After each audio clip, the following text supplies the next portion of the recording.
From crease to crease and corner to corner, Bettor Hockey Now is NHL fantasy and betting done better. Step into the dot for Bettor Hockey Now on the Bettor Sports Network.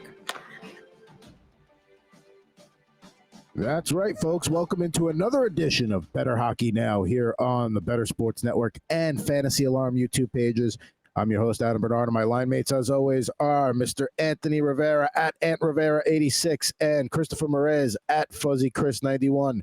Gentlemen, good to have the band back together. How are we doing this week? It's a good week. It's a good week for some hockey, and I'm excited about the topics we got going on this week, especially as we inch closer to Christmas, New Year's, and the Stadium Series. That's right. Stadium Series not that far away now. It snowed here for the first time. Those of you who don't know what that is the white stuff that falls from the sky and lands on the ground and then does not leave afterwards. So, well, depending on where you are in New York City, like it'll snow and then it looks nice for like a day, and then it turns gray and slushy, and then you have to like leap at the corners, like you're like auditioning for the long jump in the Olympics. So, I don't really deal with snow where I am now. Not going to say I miss it. I miss it when it's nice, and I don't miss shoveling it though. I got shoveling to do a little bit later here. I'm gonna get my work boots out, get my shovel out, and clear a path for me to exit my home at some point. Now, like Anthony mentioned, we've got a few different teams we're going to be talking about today. One of our teams is doing very well right now. One of our teams is doing about as expected, give or take, and then one team not so much. So we're going to talk about all three. We'll talk about two of the three. We're not going to really talk about the Canadians today. But you said there's snow on the ground here. Let's get to quick hits. And that means we are at the NHL quarter season mark. So we're going to go through some of what we are pleasantly surprised by and what we are disappointed by. So first up, I'm going to go with my pleasant surprise. And I'm sure you didn't have a rough time figuring out what mine was going to be. It's the New York Rangers. They are just world beaters right now. It doesn't matter who they play. Even like, when a team like the Sharks throw their best, effort at them, they've bounced back recently. San Jose and are playing like 500 hockey, which is amazing. That's besides the point. But I thought there would be more of an adjustment period, especially after the way things went with the Rangers last year and, kind of fell short of expectations. But man, like they're fun to watch. It's, I'm just waiting for the other shoe to drop. Like, in seasons past, this is anecdotal more than anything, but the Rangers tend to slump in December. So I'm kind of waiting for that, to balance out the incredible start they've had. They have 4 regulation losses that were on December 4th right now. That's insane.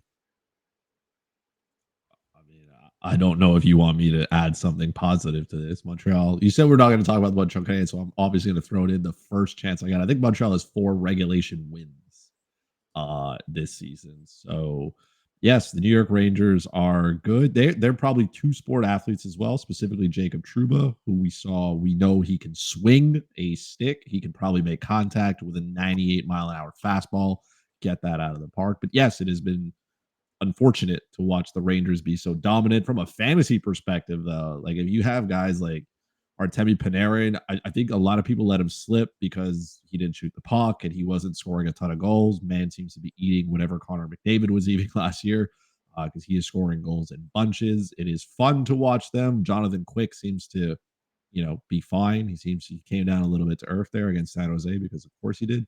But that is a really solid hockey team, and it's unfortunate, but it's good.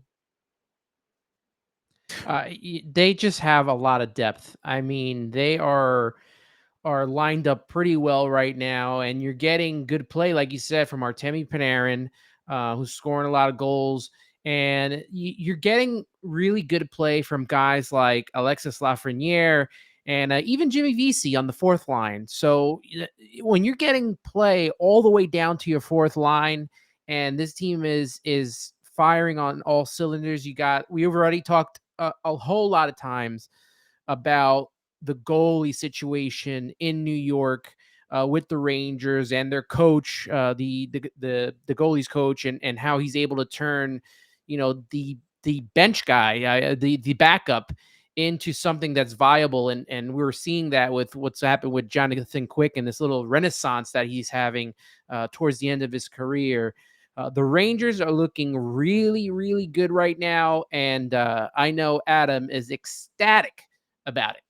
I am ecstatic about it, but I will say this: right now, the Rangers they're playing very well. They're Panarin is playing some of the best hockey he's played since his Chicago days. Chris Kreider looks like the Kreider of 2 years ago right now. Trocheck, Zibanejad down the middle, obviously, especially Mika, playing very well.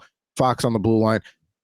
But they haven't faced any adversity yet. What's going to happen when Panarin starts to produce at a more of a normal level and the team regresses a little bit, and then the first time they do, hit a bump in the road and lose, 3 in a row or something like that, how are they going to respond to it? That's going to be the big test is, does a 2-game losing streak turn into a 6-game losing streak, or do they snap out of it and get back to their winning ways? So when they start to encounter some adversity and seeing how they handle it, then I'll truly be excited. Now, honorable mention should go Arizona Coyotes, man. I mean, 12-9-2 right now. They're a plucky team. They're in every game.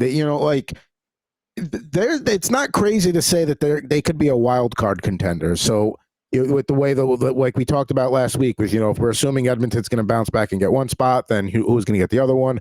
Arizona is very much in that mix. So shout out to the Coyotes, who are playing have every reason to not play well, and they are playing very good hockey.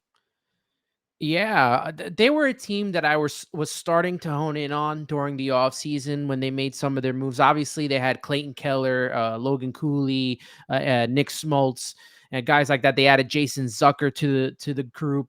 Sean Dursey, who I really like from the Kings, they added him as well. And you're starting to see this team take shape, and they may not make the playoff this year, but they may be a feisty team that's going to play hard every night and give some of these good teams a run for their money. I don't know if they'll make the playoffs. I don't think they will in that tough Western Conference, but I like what I'm seeing from them. They play hard. Yeah, they've. I mean, look, they've been good. That's great. It's good for, I guess, hockey in Arizona. It's good for college kids who wants to hang out at Mullet Arena. I am of the same opinion. I don't know if they're a playoff team, but I would love to see playoff hockey at the Mullet Arena. That would be an interesting way of doing things for sure. Specific shout out to Connor Ingram, who has really taken over the job here from Karel Vejmelka. I was able in a fantasy league to flop him for a draft pick, which I didn't think would ever exist in a world. In that league, I am already building for next year because it's just not working. So, yeah, they have good players. We know this is a team they're young, they're still learning, they're still getting on. They're getting all that under them. They're building something there. So it's good to see a team improve the way that they are supposed to. Now, I'll give a quick disappointment, although they've been turning it around ever since the Minnesota Wild, who we all know, they fired Dean Evison. They got off to a really bad start. They've won 3 in a row since the firing. They do have Calgary in Calgary tomorrow on Tuesday the 5th. So we'll see. But I mean, we really thought that they were going to be like that. We kind of had them locked in as that 3rd best team in the Central, and there's still time for that. And Winnipeg, obviously, once they signed Scheifele and Hellebuck, they kind of went on a tear and kind of they took that 3rd spot. But yeah, we'll see what happens with Minnesota. But out of the gate, just very disappointing. You guys, talked about Philip Gustafson a lot, and I kind of bought into him a little bit, and now I'm kind of regretting that a little bit. But there's still time for that to rectify itself. So that would be my disappointment. And let's go over to you. I have an idea of who your disappointment is, and we'll probably spend a little bit of time on them later. But who is your pleasant surprise at the quarter season mark?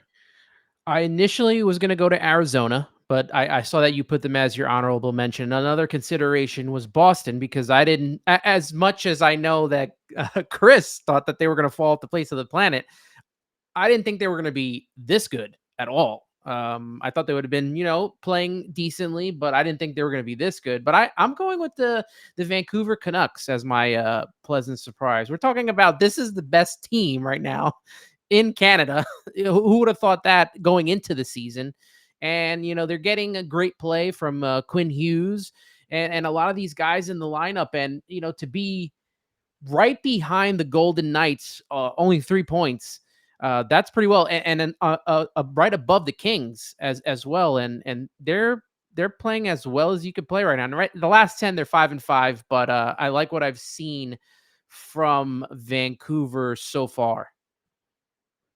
Yeah, good team. I mean, you said, they come down to earth a little bit here, which is fine. I don't think anybody expected them to continue to steamroll every team that they ran into, but it's definitely the play of Quinn Hughes. Yes, Philip Hronek has come over. He looks good.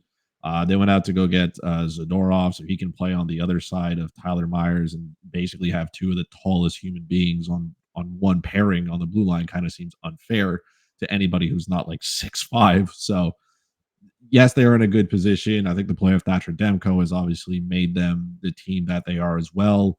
It also doesn't hurt that their best players that they pay to be the best players are the best players. So you're getting the production that you thought you would get from Brock Besser. At one point, this was a guy who couldn't be in the lineup at times. Bruce Boudreau was considering healthy scratching him, and then, oh, by the way, you got to come in because this guy's sick instead. JT Miller is somebody I was very high on. He has paid, more than I thought he would do.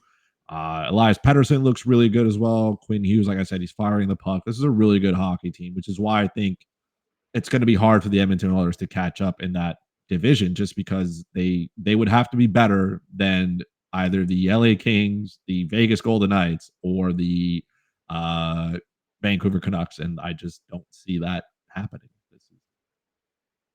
Vancouver certainly has, we talked to, when we did the season preview, it was Vegas, Edmonton, and the Kings. Like, they're the top three, and then everybody else is going to fight for fourth and fifth. No, it is Vancouver now, and I think we're deep enough into the season where I think unless they really go on a real stinker of a tear here,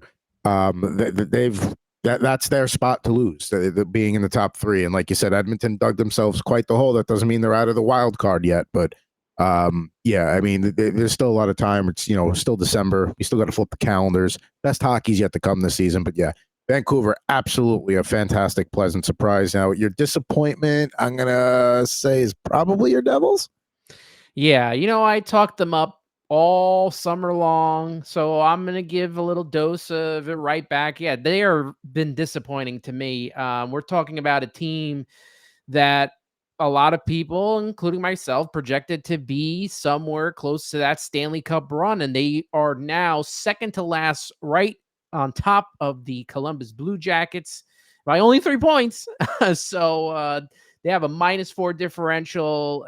The goaltending has not been great. You look at the whole situation, the save percentage for Vanacek, 879, Schmid, 891, and then for so long, Schmid for the last couple of weeks has been playing really well, and I was like, you know what, he probably should be the starter now. And then he had a huge stinker the other night, and I'm like, well, there goes that. So the goaltending is a very big situation that needs to be fixed. I don't know how they're going to do it because we don't know who is available yet. I mean, there was word of John Gibson, but I don't know how much he can change things. And they're also dealing with a lot of injuries and some, I guess disappointing play from guys like Timo Meier, who should be at the top of, the points. And, all you're getting is obviously Jack Hughes. You're getting Jesper Bratt, Toffoli, we all thought was going to play well. Dougie Hamilton before he went on long-term IR. And Luke Hughes has been very surprising. So in a good way. It's I don't know. It's a lot of confusion. I don't know what's going on. They just don't seem to be gelling the way they were last year. It's the same coaching staff, a lot of the same players. They've just been through some injuries, and we knew that the goaltending would be rough. We'll do a deeper dive on the Devils a little bit later in a segment we're going to call Devil Dogs. But Anthony giving a very nice capsule of what's wrong in Jersey. We'll do a deeper dive there very soon. Chris, who's your pleasant surprise at the quarter point? My pleasant surprise, I'm going to give it to one player in specific. I'm going to give it to Nikita Kucherov. Ooh. I think everybody's forgotten that Nikita Kucherov is elite, and sometimes he gets lost in Tampa, and sometimes he gets lost with all the other hype of all the other big boys around the NHL. Nikita Kucherov has 40 points up to this point of the year. So if we project this out to 82 games, he's on pace for 131 points, which, by the way, for him would be a career year. Hallelujah.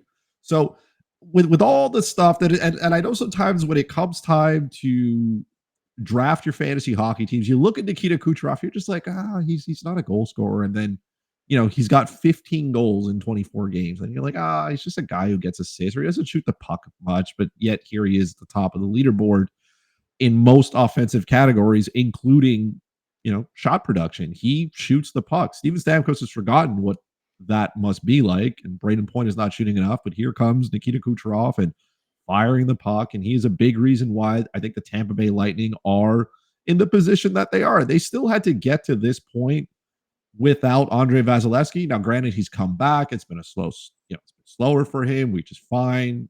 Back injuries are tough.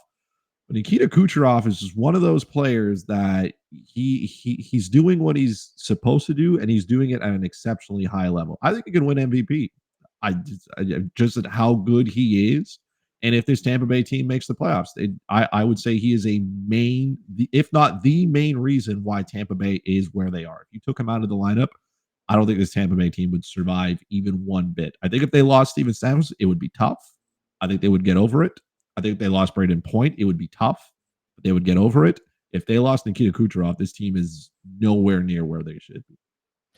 We talked about when Vasilevsky went down, how important it was for Tampa to stay afloat, right? And you look right now, they got 25 points. They are 3 away from the Maple Leafs, 4 away from the Red Wings in third, and only 5 away from the Panthers. If you told me this was going to happen and like how we talked about it, I would have taken that in a heartbeat if I was a Tampa fan. Yeah. Especially the time he returned, because like we were talking about, he'll be back before Christmas perhaps, and he's back before Thanksgiving. So, like you said, Kucherov absolutely was the guy that, carried them through that stretch, when it was up and down. They are coming off a backhanding of the Dallas Stars, from the Dallas Stars, I should say. We'll see what happens tonight. I kind of like Tampa to bounce back there if you're catching this in time. Nonetheless, Kucherov absolutely could be in the MVP conversation. And this is probably with, Stamkos' contract situation kind of being murky on where his future is going to be. This could be Tampa's last hurrah this year. This could be the last. Even without Stamkos, they still have a good team and they could still compete. But this is probably their last year of really having a chance at making a deep run, and it's because of the way Kucherov plays. He has been the catalyst for this team. He's there. You know what you're going to get out of Nikita Kucherov, and for me, a lot of times it's looking at that shot volume. He's finished games where he's got 6, 7, 8 shots on goal. He's just firing the puck on net. It's going in. He's elite, and I know this because I go back into some of the fantasy drafts that that I've done or that we've mocked, and it's always Nikita Kucherov just sliding a little bit. There's always somebody else that you want to take ahead of him because he shoots the puck more, because he scores more goals, because I just feel like sometimes we disrespect him a little bit, and then you wake up and he's leading David Pastrnak by like 4 points. He has 10 more points than Braden Point on his own team, so he is by far the best player, I would say, on his team offensively. And he is, to me, at least at this point, somebody who should be considered, to win the Hart. He's a victim of one of those where he performs at such a top level all the time that you just take it for granted and that you forget about it. It happens year in and year out. So you just kind of, like I said, you just gloss over it a little. Now, who's your disappointment? It's going to be the whole Ottawa Senators team. They are just, I can't believe people pay money to watch them. I don't know why I would build a rink for anybody to go and watch them. They are a sad excuse of a hockey team every time I watch them play, because according to TSN, they are in my geographical viewing region, so I get to watch them. And I do because I'm a degenerate and I enjoy hockey at that level. But this team is just so bad at everything. There's nothing working for them. And at some point, like, we get that, Pierre Dorion is no longer there. DJ Smith is going to get fired. It's not a question of if, it's a question of when. Like this team is not good. And how much of it is on him, I don't know. But the players have been given everything that they've wanted up at this point. You got guys who have gone out and they've collected their long-term contracts here, right? They've gotten paid. Timmy Stützle has gotten paid. Brady Tkachuk has got paid. Josh Norris has dealt with injuries. Anyways, he's gotten paid as well. Claude Giroux is there. He got his money when he showed up as well. Drake Batherson got his money. Jake Sanderson has his money. Thomas Chabot has his money. Jacob Chikrin was brought in last year, and Jonas Korpisalo went out to go get his bag. There's a lot of players here who were financially compensated for their efforts, and you are last in the Atlantic Division. Like, you can't, it's unacceptable for this team to have the commitment of money that they have to these players and have this type of results. Because we were looking at this team as saying, okay, they're here to take the next step. They have not only have they not taken the next step, this team looks like a seller come trade deadline. And what are you selling? You got nothing really. Maybe you move Vladimir Tarasenko to a contender and, fine, go away. But maybe I understand why Alex DeBrincat said, I don't want to be here. And it's not just because, the city after 8 p.m., there's nothing to really do with it. But this team is just not good. When I watch them play, it is, man, like, they spent a lot of time. I watched their game that they played against Florida. They spent more time trying to punch their opponent. And I said, great. Like, it's good to have that, sticking up for your teammates and showing some type of, the key words, the grit, the attitude, the compete. But when it comes to shooting the puck and putting it in the net, they do none of that. This is an embarrassment of a team, and I don't know where they go from here. It's funny because I almost made the main segment today, why do the Sens suck, instead of the Devils. So a little bit on the same wavelength there. But yeah, absolutely just just a complete underachiever. It's a team that last year people thought, oh, maybe they take that jump this year. Oh, okay, well, now they got close. There was every reason for them to take the jump, and Detroit's kind of done what we thought Ottawa would do in that regard. And you're right. DeBrincat, we thought he crybabied his way out. Hindsight's 2020, but again, maybe he was inside. He knows where the direction of the team was going, and he made the right move, and now he's in a team that's actually going to make the playoffs maybe. And we'll talk about them in a second because Patrick Kane's coming back this week. But yeah, Ottawa just maybe they're flying a little bit under the radar because Edmonton was so bad to start the year, so they kind of caught that break. But I think they'll start getting exposed for what they are soon, and there's no reason to think anything's going to turn around there. We were optimistic that Jonas Korpisalo could maybe steady the crease a little bit until Forsberg was ready. That's not the case. There's nothing to be really positive about there right now in Ottawa. It just seems like Korpisalo was protected when he was in Los Angeles, and you look at how well they're doing and how well they're playing. This is tough. I mean, we had high hopes. I don't know if we picked them for the playoffs, but we did pick them to, start turning it around and start being somewhat of a contender towards the end. And to see how this team has fallen, you got 3 teams ahead of them in the Lightning, Canadiens, and Sabres, who have a goal minus differential of 10, 19, and 14.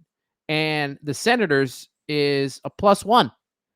It's definitely weird to see this, turn for the Senators. And I don't really know if it's going to get better anytime soon or if they're going to be able to turn this around, but they better figure out something because this is unacceptable, I think.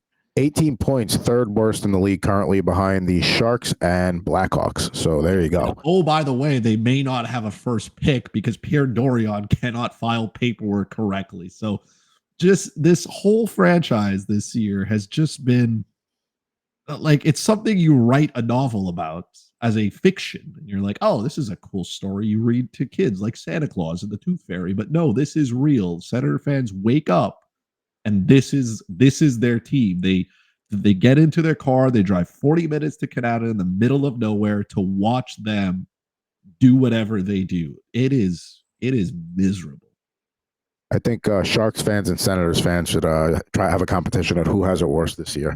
I mean, in each conference, you're pretty bad. You take the cake in each conference for sure. But who has it worse right now? I have no idea. At least the Sharks are winning some hockey games lately. But let's staying in the Atlantic Division. Patrick Kane, he's going to be returning this week at some point. There is a chance that he could be back tomorrow going into Buffalo, which would be pretty appropriate. Otherwise, he could return at home on Thursday or Saturday this week. So we're going to do a little fantasy focus on him. He's obviously going to be in the top power play unit, but, you could speculate about who you're going to put him on a line with. Once Dylan Larkin comes back from, what he's dealing with and our thoughts and, out to the whole Larkin family with what they're dealing with. But yeah, I mean, you could, is he going to be on a line with Larkin and DeBrincat? Is he going to be on a line with Lucas Raymond? or in JT Comfer, he's going to be somewhere in that top 6. Is he an immediate pickup, or is he a wait and see guy? Because I feel like almost there's one person in every league that's going to be like, oh, I got to go get Kane if he's coming back. Is he somebody you need to spend fab budget on, somebody you hope that you have a top waiver guy on, or is he somebody that you're like, let's see what he does first? I think it's wait and see what he does first. I mean, we saw at the end of last season with the Rangers, he was getting really slow. Then he had to have the surgery in the offseason.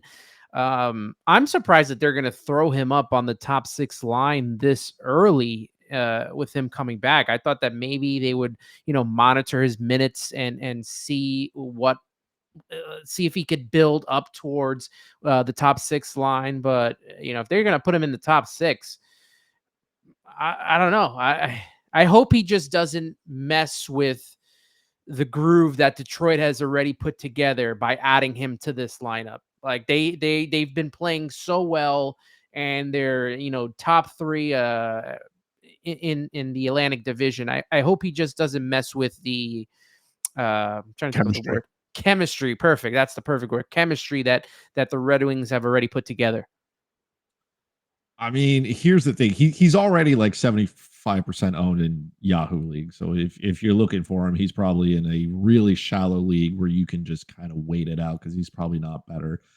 He wanted to be in Detroit. In all his interviews, he said that's where he wanted to be, and that's where he's ended up. And I think he is comfortable as well if he's not the main focus of a team anymore, especially at his stage in his career. He doesn't need to be. He can be a supporting player there to help others. The Brinkats he's played with Alex before, help guys like Lucas Raymond, and kind of just elevate the game. I will say this. He's coming back from a major surgery. I had to put on my medical jacket to find out what hip resurfacing surgery was. And granted, I now know a little bit more about it. It's a major procedure for a player to go through.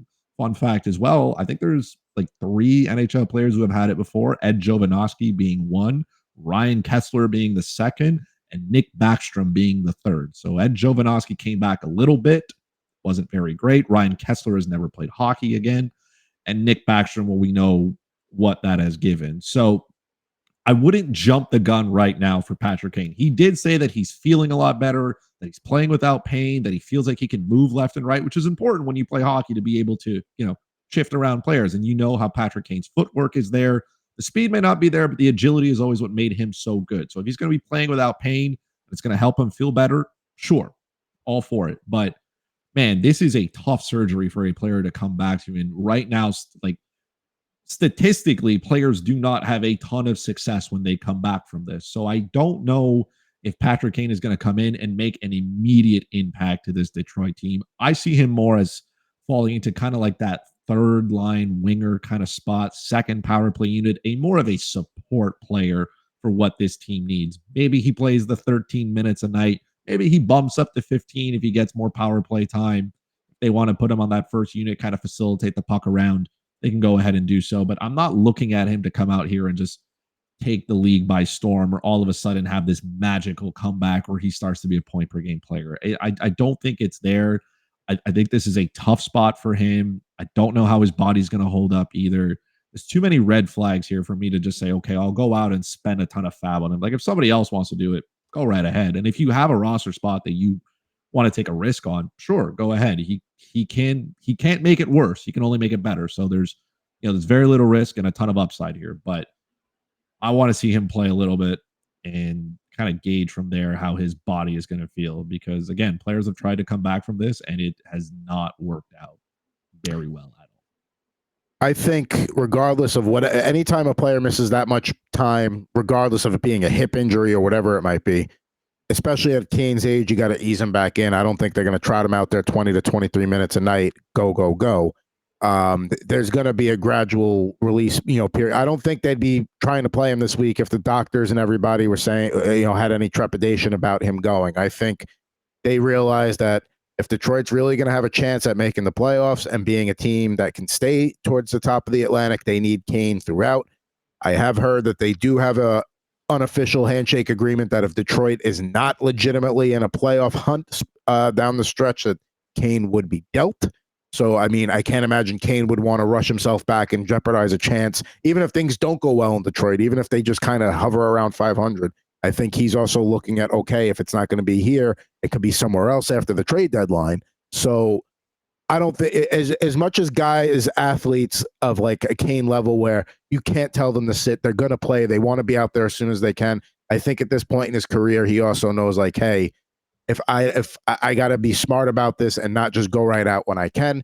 So I think he also knows if he's saying he's ready to go and he feels like he's ready to go, I think he's somewhere between being gradually brought back in and then, towards the end of the year, what he starts at the beginning and then being a top work dog. I could see him getting like 16, 17 minutes a night, some of that being on the power play. And yeah, I'm on a wait and see approach too, because, he had his flashes with the Rangers where he looked great last year. And then he had his flashes where, he had his periods where he didn't do much. So, I don't think we're going to get a real read on what Patrick Kane can do for at least a couple of weeks here.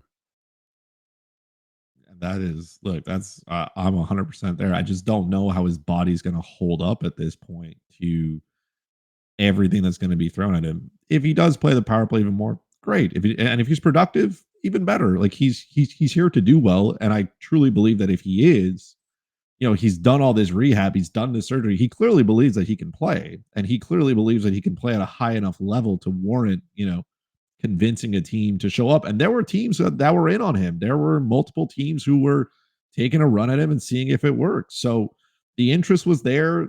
That means teams believe that he's okay. They probably saw his medical and, got green light from doctors and saying, hey, he can do this. I'm just coming from this with a lot more skepticism because man, these are some big names of players who have gone through this and it has not worked out very well. Like you said, when he was with the Rangers at times, he's not out there to play defense. He's giving Thursday night 10 p.m. defense kind of vibes out here. So, it is what it is at this point with Patrick Kane. You're going to accept the good that comes with him. You're going to accept the bad that comes with him, but you're just hoping there's a lot more good in the tank than there is bad. I think at the end of the day, I don't think it's unreasonable to think he could potentially put up 20 goals the rest of the way. If they're going to optimize his minutes to be in offensive situations, power play, 15 to 20, I think is like, okay, that was a really good year for Patrick Kane. I think in that range is where you're looking ideally, but probably more realistically in the 10 to 15 range. We'll see though. So there's Patrick, when he makes his return, we'll see who he's playing with. And that's going to be, mixed up too a little bit. They're going to try different things, see what happens. Obviously he is familiar with the print cat from their Chicago days, so they will give that a shot at some point for sure. And yeah, we'll see what the effect on the Wings in a very, tough Atlantic division with Boston, still playing very well. Florida having a very good season. Toronto, we'll see if they can get, they're playing a little bit better. We'll see if they can bounce back. But then there's Detroit as that 4 spot. So there we go with Patrick Kane. Now for the waiver wire this week, Chris, who are you targeting this week to go out and try and help your team? That's it. I am looking at my man Marco Rossi. This kid, high draft pick, something we expected a lot from. He's had to battle a ton of injuries to start his career, and now he's getting a look. He played between Kirill Kaprizov, he played between Matt Zuccarello, and I think maybe the coaching change will do him some good. I think maybe just let the Minnesota Wild go out there, play some hockey, score 3 goals in 2 games. He has offense to his game, and we know that. We know that he can come in here.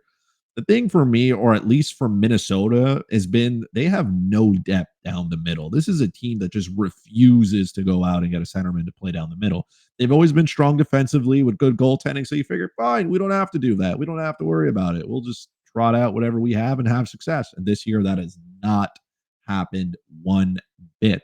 But Marco Rossi is available in, every single league that you are going to look at here. And if he's going to get the opportunity to play those top line minutes with, arguably the 2 best players on the team, then he's going to be able to produce. I think Joel Eriksson playing on the second line is fine. Let him play with Matt Boldy. Matt Boldy being back as well kind of helps the offense a little bit, takes a little bit of pressure off that top line. Always have to score goals. But I want to see them just let him run here a little bit. Let him go out there, let him play. Let's see what he's got, and let's see if he can support those, his 2 wingers with him, have some success. Maybe at some point get to that top power play unit and just, tread him out there the 18, 19, 20 minutes a night that those top centermen play. Is he a top centerman in the league? I don't know yet. I'd like to see it, but he is in a position to succeed. And I am of the belief that In fantasy hockey, you need, sometimes you need quantity, but you also want the quality. And in this case, you can get both. You can get a player that is playing with some quality players, get a ton of ice time, go out there. I still don't know if Minnesota is like a for real team here. They've been good 3 games, and they could go on a 7-game losing streak if they wanted to here. So if there's probably a middle ground to here, Minnesota's going to be trailing at times, which means you need the best players out on the ice, which means he's going to be part of it. There's a lot of upside here. Again, very little risk. If you're in a league where you're searching for some goals, some points, you're looking for some offense, it's probably there. It's not going to hurt you. There's a ton of center options as well in most leagues, right? So you can choose whichever one you want. But I think upside here for wherever your team is sitting now, if it works out great and he's, let's say, a point per game player down the rest of the year way, great. You made out well, even if he's at a 0.9 point pace, even, still good. But there's very little risk here, ton of upside. I'm in. The other thing, you said they're very weak down the middle. It's funny because Joel Eriksson is a very, very well-rounded center. It's almost like, well, we got him. We don't need anything else. And it's like, no, you need like 4 of these. So good on there with Rossi being the waiver, target for the week. And also just, Matt Zuccarello, and he's always been a kind of an assist machine. 20 assists in 22 games. So almost an assist. If that's somewhere where you need some help, that's a guy you can look at. But, there is your fantasy focus for the upcoming week here in the NHL season. Now, we like to spend at least one good segment on one team in particular. And today we're going to talk about the Devil Dogs right now. New Jersey, just things not going well. They were the darlings of the offseason, including all 3 of us on this show. And, Anthony kind of encapsulated all their issues earlier, so I won't go through too much of that right now. Only 6 points out of second place in the Metro. Very streaky team this year, coming off a 6-3 ugly loss to the suddenly cagey San Jose Sharks. Dougie Hamilton out indefinitely with a torn pectoral muscle. Never want to lose your top defenseman there. Although with Luke Hughes, they are pretty. You don't want to lose Dougie Hamilton, but the thing he does bring to the table, at least you're well equipped to replace that with Luke Hughes to a degree. They were without Hischier and Hughes for stretches. Hughes still leads the team with 30 points. Tyler Toffoli has lived up to expectations, but and Jesper Bratt's been playing well, but other than that, it's been tough there, and it hasn't been Timo time yet either. He's got to get going, but is this a coaching thing? Is this they got a little too fat on their own expectations thing? Like what is the like? How does New Jersey figure this out? Yeah, I just, like I said earlier, I am as much as confused as anybody with what's going on here. A lot of these players have returned from last year. The coaching staff has returned from last year. We all know that the goaltending was going to be an issue. We didn't think it was going to be this bad during the regular season, but it has been. Vitek Vanacek has not been the same since game 1 against the Rangers in the first round. And as good as Schmidt filled in, he's going to have those moments like he did against the Sharks where he's going to get, pummeled. And that's what happened. You got Timo Meier, who should be on one of the top 2 lines, now relegated to the 3rd line. That's frustrating. Losing Dougie Hamilton, who, a veteran presence on the defense, losing him it does not help at all, especially for, being on long-term IR. They did bring up Simon Nemec, and he got a couple assists, a couple of points, which was nice to see in his debut. But, you really don't want this all being just kids, right? Like you need some semblance of veteran presence in there. And, without having Damon Severson anymore and John Marino, I don't know if that has affected him. A lot of people say it hasn't, but I think for some, a little bit, it has. Did I say John Marino? Ryan Graves, maybe? I meant Ryan Graves. I'm sorry. I said John Marino, but I meant Ryan Graves. It's like I said, I've got no answers right now for what we're watching, except for that this goaltending has not been great. And the fact that maybe all this talk about this team being, a top contender, maybe the talk has gotten to them, and you're seeing the frustrations play out. Even in the beginning of the season, there was like talk that they weren't playing as hard. Or I got nothing. I got absolutely nothing. The goaltending to me is the big one, but yeah. Yeah, look, losing to San Jose is one thing. giving up 6 goals to a team that can barely score a goal and a half per game when they were like 0-9-0 on the road. They hadn't won a game on the road, and then they walk in New Jersey and just one after another, just keep scoring goals. Like, not only should the Devils get 0 points, they should have lost a point. You cannot lose to the Sharks like that. You can't, like, this team looks extremely fragile at this point. Like, when they start giving up goal, like, they know they're not going to get goaltending. You play very different hockey knowing that you can't take a risk offensively because the guy in the blue paint's not going to stop a beach ball. And that is a problem that needs to be fixed. We talked about it right at the beginning of the season. Maybe Connor Hellebuck would be a great solution. Then he decided he wants to live in Winnipeg and continue on that journey. And that's worked out pretty well for him. Good for him. So the Devils have to figure something out. They have been bitten by the injury bug. And again, every team deals with this. So, and I guess the good part for them is that they still have players who can step into these roles and take over. Like, Luke Hughes can come in and just do what he needs to do. Simon Nemec can come up and, produce. Like, they have a plethora of just great players who can step up and do things, which is why it's so frustrating watching them be bad. And to me, it's just goaltending. Either you commit to playing better defensively and you figure that out. You say, hey, we just can't take the chances that we're taking. We need to make sure that the puck stays out of our net, because even if you score 4, you're giving up 6 to San Jose and it's not working. So either you commit to play defense or you go out and you try to find a solution to the goaltending and whatever that may be. I don't think they have money to be able to go out and, I don't know, facilitate trades for like guys like Jacob Markstrom or stuff like that. Maybe they go down a different path, or they got to go with something that's a little bit cheaper. We talked about Connor Ingram. Arizona is willing to flip anything for a draft pick. Anything. You could probably flip them I don't know, the beach house up in, wherever, somewhere nice in New York. And they'll be like, yeah, we'll take it. Sure, go ahead. Whatever throw in a draft pick and we'll take it. So the Devils have to find a way to stop the bleeding in goal. And if that means that they need a 3-headed monster there for somebody to figure it out and run with it, sure, do it. Do whatever you got to do to figure out how you're going to keep the puck out of your net. But they cannot keep coming into these games giving up goals. They're too good to be this bad. And in the division that they play in and the conference that they play in, if they fall too far back, they may not be able to claw out of it. Like, even being just like 5-6 points out of it, like, the East is just such a dogfight to get out of. If you give up games in your division, it's so hard to come back. God. Oh, yeah. Watching that game against San Jose and just, obviously we know that the goalies are not going to be up to par, but then you watching the defense as well, and they're not playing in position. It's just the lines haven't been consistent either. Lindy is doing whatever he can to switch up the lines and trying to make something work, and nothing is working. So I don't know if maybe it's the defensive coach that has to go or what they have to do, but they need to figure this out soon, because you got a Rangers team that is kind of, at the moment, running away with the Atlantic Division and I'm sorry, the Metro. I am off today. But yeah, he is stunned by watching the puck go behind the goal. He's like, I don't know what's happening. They have messed with my mind, but the Rangers are pretty much running away right now with the Metro Division. The Hurricanes are not too far behind. They're finding their way after a bumpy start. They're starting to find their way. You got a Capitals team who are probably on their last leg, and Ovechkin's not going to back down from anything.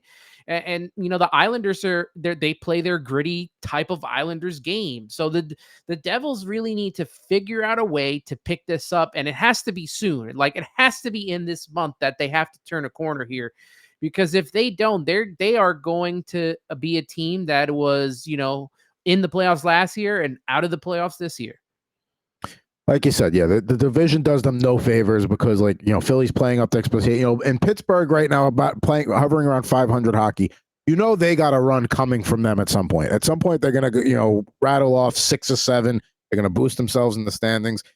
It's not over yet, clearly, for New Jersey by any means. They got the talent to run off a streak, but like you said, the goaltending issues have to be figured out. They do miss a guy like Ryan Graves probably more than they thought they were going to.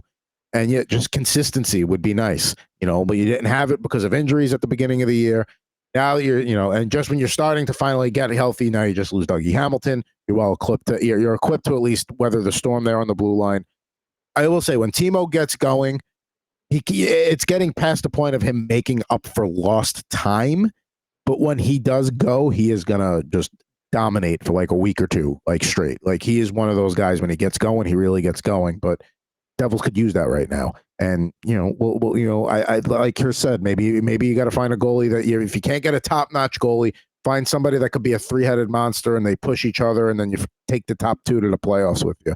But it's if you can't if you can't address it on the blue line, you got to somehow address it in the crease, and that's just not an easy deal to pull off. It's one thing that we're weak on the right side, we got to go find a right winger. We need a left-handed shot defenseman. Blah, blah, blah. It is the goalie market is you're already dealing with a much less pool, a thinner pool to begin with. So we'll see what happens here in the coming days with the Devils. But hey, at least you got the Hughes brothers game coming up tomorrow night to look forward to. That'll be fun. It's it happens. I think we had the Stahl brothers have done it. 3 brothers in a game. I'm sure the Sutter brothers happened at some point or another. But that'll at least be a nice, warm, fuzzy feeling for you to have that game, right? Yeah. Oh yeah. That's what you got right now. That's what you grasp. Like, so much thrill is just sitting there wondering what's happening. How did we get here?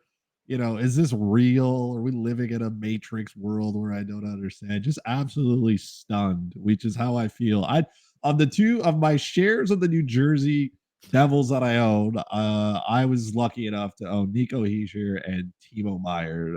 That's all I've been. No, and Dougie Hamilton. So everything I've touched so far in New Jersey has been hurt or has failed miserably at some point. So my apologies for that. Well, and the return of Nico Hischier a couple weeks ago, they went on a little bit of a run for a couple of games, and then they hit San Jose, and right back to where we were before. Those pesky Sharks and their high scoring offense and elite goaltending. They're a wagon right now. The Sharks. I mean, they are just cruising.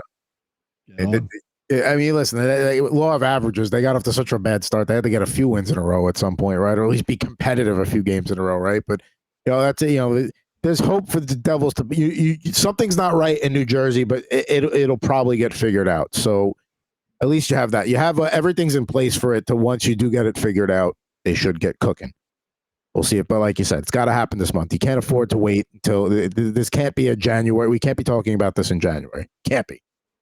Now, like you said, across the river, the team running away from it is the New York Rangers, and they're running away with the Metro. Hopefully this is not a case of peaking too soon. They did release their 3rd jerseys this week. It's not the Stadium Series jersey, but you see that there on the screen on your left. And then the jersey that kind of inspired it was the road jerseys from the 1970s there, back in the Phil Esposito days. So, of course, as like we always like to ask here, sweater weather, which one are you buying? And let's start with you as a Devils fan who would never buy a Ranger jersey in the first place, but if you had a gun to your head and had to buy one of those, which one would it be? I got to ask a question first about those two, about that, the classic jersey, the original. Yeah. Is the logo that small on that jersey? So on the actual 1970s jersey, I think it was a little bit bigger than that. That was one that I just found as a search. So not quite as big as the one on the left, but bigger than the way it exists there. Okay, because that was going to be a determining factor on me choosing that jersey or not. I was like, man, that's way too small for that. I need something a little bit in between. But yeah, I would choose the classic one. I just like how has the red stripe around and the white on the sleeve. I like that look. This new one is a little too plain. I do like the emblem though. I do like the emblem on the jersey. They don't have a lot of emblems on the jersey. They usually go with the Rangers, typed out diagonally. They had New York at one point for a little while. They had the Liberty head. They've done stuff with that. They did go to that Shield logo for their Winter Classic. That's my favorite one. That's one of mine too. Winter Classic jersey, because I'm a sucker for the cream jerseys, whether in any sport, baseball, hockey. So that one right there, I think that would be my favorite Ranger jersey. Is that Winter Classic one? It's one of my top Ranger jerseys. I have Brad Richards since he scored the game-winning goal, that one, or the shootout, if I recall correctly. But nonetheless, so for me, I don't really like the one on the left. I don't like the Rangers' new third jerseys. I think I understand you're trying to be different. You're trying to, and maybe they'll look better on the ice. Maybe it's one of those where it's in the photos and the press release and then once you get it out on the ice, it's like, oh, those look sharp under the garden lights. But I don't, it's too busy, the stripes on the sleeves for me. It is weird. I'm absolutely going Rangers road jerseys of the 70s. That blue with the red and white and that look, absolutely. What do you got, Chris? Look, I'll start off by saying both of them are not very good. Those are low quality tier jerseys to me. They just don't do it. They're not very good. Maybe because I was not born when the right one was even out, so maybe I just don't know my hockey nostalgia as much. If I had to pick one gun to my head, it would be the third jersey though. Okay. The color's not bad. I mean, I guess I'm a sucker a little bit more for the darker jersey. I get the lines on like the elbows are not, they're not great, but I mean, I can live with it. It's fine. I don't like it, it is what it is kind of thing. You know what I mean? Like it is what it is. So I'd go with the Rangers third jersey just because why not? Because it's not as bad as the retro one. I will say this though, if I had to pick one that I really enjoyed, it would be the one with the Lady Liberty head on it. That's the one I would probably pick. The worst of all times, I don't know why the Rangers do this. I don't know why they still get away with it because it's just bottom tier college hockey stuff. But the ones where they put like Rangers across, Colorado has one as well, where it just says like Avalanche or just says Colorado. I think you mean the look of an original 6 jersey that has not changed. The college jersey we 20s. You mean that look? You mean that's we finish at 5:00 and at 4:50 you're submitting it to your editor. You're saying, "Hey, this is what I got," and they said, "You know what? That's all we got today, so we're gonna print it and we're gonna let it go." Like Colorado had one of the worst ones. The Rangers, the same thing. When I look at that, I'm like, okay, like we went through that phase. We can just never see that jersey again. Not every jersey is a success. And like it's so like it screams like when you look at college hockey jerseys, they all look the same like that, right? Wisconsin says Wisconsin because it is what it is. But they have no budget. They have no budget sometimes to buy jerseys. This is the Rangers, $1 billion franchise. Come up with something better. Stop wearing them. I'll agree. The Liberty one is the one I would choose, though. That's the Colorado diagonal look. I'll agree was kind of like lazy and no, you're never going to get me to convince otherwise on the Rangers. To me, it's a classic look. I love that blue jersey. And shout out to Coupe Fiasco, who's in here about to record the next show. He throws in the chat the old mid-90s yellow meth bear look, and I agree. I never ever like that. That look was like, no, like you're the Bruins. Like, why would you do that? Like, I dislike it less now than I did back then. But yeah, that was a bad one too. But those are terrible. But again, they're both bad, not because they're Ranger jerseys. I will be objective to it, but I mean, it's just not it. But not all of us can be Canadians fans with that classic look. And I will say, just to bring it back to your Devils, Ant, the biggest miss of all time is a black Devils jersey. Just take the red jersey and just flip the black and red scheme, and it would sell like wildfire.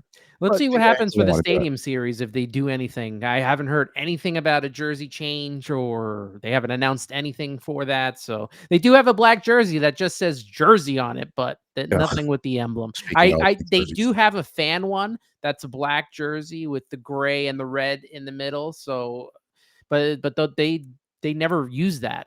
It was just more of like a fan service jersey.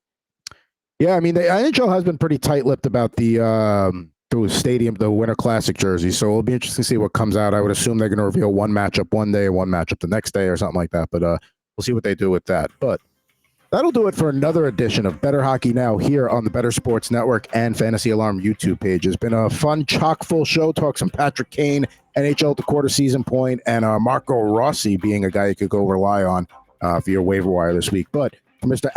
Ant Rivera 86 on Twitter, for at Fuzzy Chris 91 below me, there, Mr. Christopher Morais. I'm at Pucking Thoughts Adam Bernard. We'll be back with you next Monday here on BHN on BSN. Bettor Hockey Now is on the Bettor Sports Network.